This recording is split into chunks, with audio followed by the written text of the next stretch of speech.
ए भैया एगो भक्त माई के निहोरा विनती करता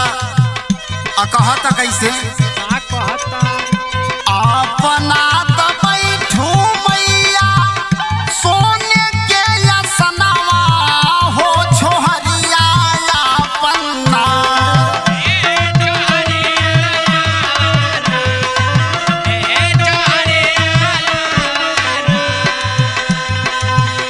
अपना तो बैठू मैया सोने के यसनवा हो छोहरिया अपना भेजू घरवा के घरवा हो छोहरिया अपना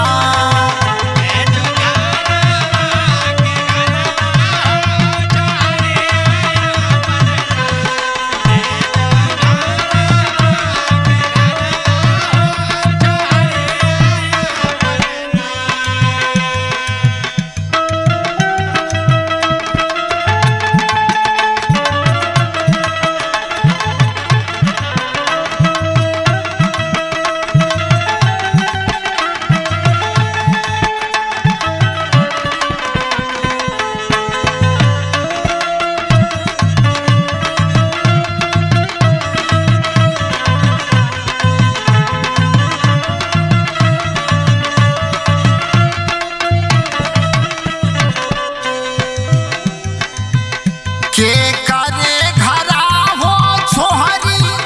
पुड़िया से मिठैया हो के करे घरवाना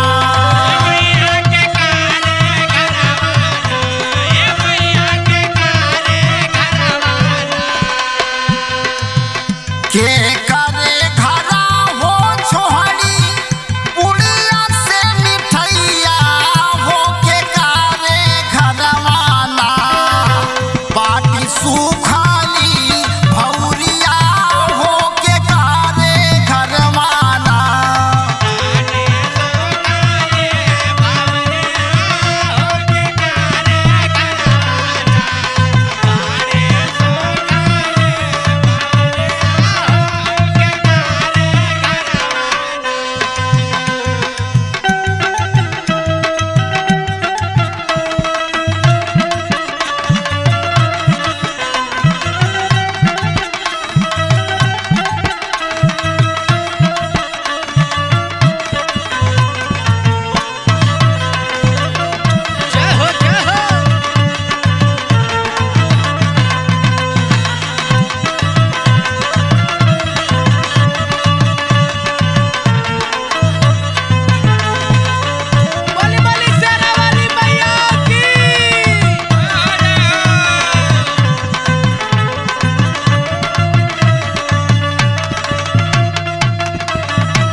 भक्त कहता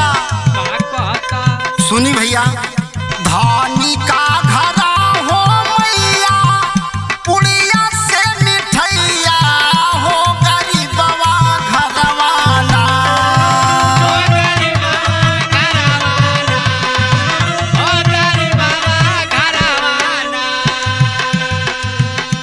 धानी का घरा हो मैया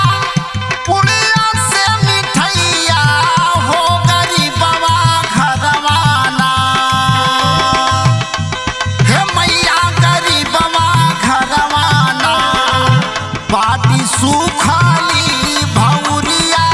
हो गरीबवा घरवाना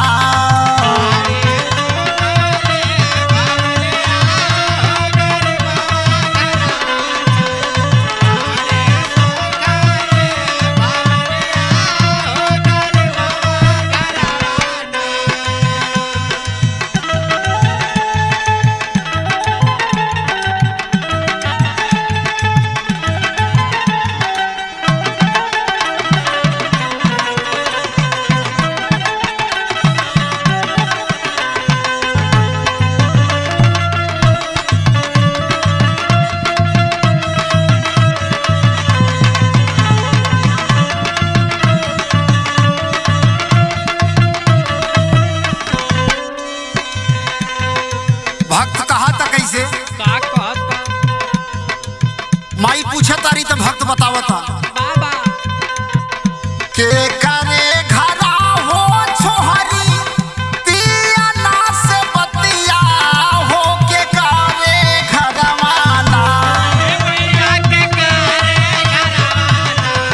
मैया के करे घरवाना।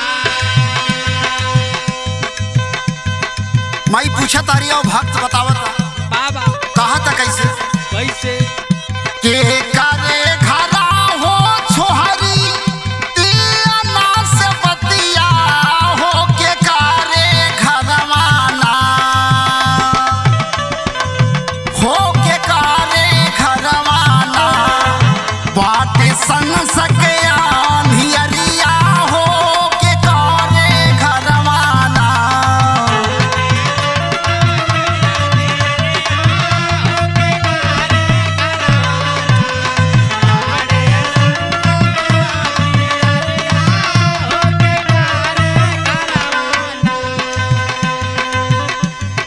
भक्त कहा था माई से का कहता धनी का घरा हो मैया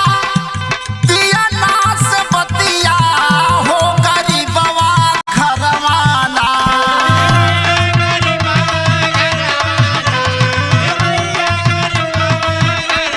कहा था हे माई बात के समझा धनी का घरा हो मैया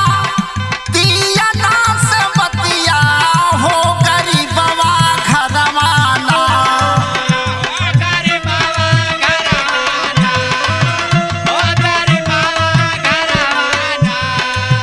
बाटे संग सके आंधियरिया हो गरीबवा घरवाना